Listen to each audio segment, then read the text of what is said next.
অপমান, সইবে না রে রাবিয়ান, জামাত শিবির রাজাকার, এই মুহূর্তে বাংলা ছাড়,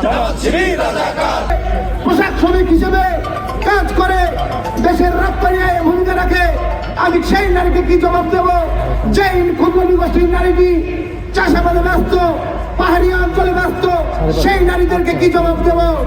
জামাতের আমি তোমাকে সাবধান করে দিতে চাই, এটি পাকিস্তানের ইসলামাবাদ নয়, এটি তুরস্কের ইস্তাম্বুল নয়, এটি তোমার নব্য ফ্যাসিবাদ নয়। তুমি বাংলাদেশের আবহাওয়ার জনতার প্রাণ, ইসলাম যাদের সম্মান দিয়েছে, মায়ের পদতলে বেহেশত, সেই বেহেশতকে তুমি পতিতালয়ের সঙ্গে তুলনা করছো। তোমার ছাড় রাজশাহী বিশ্ববিদ্যালয়ের শিক্ষার্থীরা দেবে না। এই ধর্ম ব্যবসায়ীরা স্বাভাবিকভাবে জীবন যাপন করবে কোন ভাষায় প্রতিবাদ করলে এই শিবিরের মুনাফিকরা সুস্থ ধারায় রাজনীতি করবে, সেই ভাষা আমাদেরকে এখন বুঝতে হবে।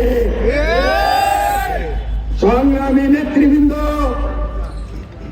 আমাদের বাংলাদেশের নারীরা, যে নারীদের পেটে আমাদের জন্ম হয়, যে আমাদের প্রিয় নবী হযরত মুহাম্মদ সাল্লাল্লাহু আলাইহি সাল্লাম, আমাদের সৃষ্টিকর্তা মহান আল্লাহ তাআলা যে নারীদেরকে সর্বোচ্চ সম্মান দিয়েছে, সেই নারীকে একটি মুনাফিক রাজনৈতিক দল ক্ষমতার লোভে বাংলাদেশের নারীদেরকে কিভাবে বন্ধ করা যায় তার প্রতিনিয়ত আমরা ষড়যন্ত্র থেকে আমরা আজকে এই প্রতিবাদ বিক্ষোভ সমাবেশ থেকে বলতে চাই, ডক্টর শফিকুর রহমান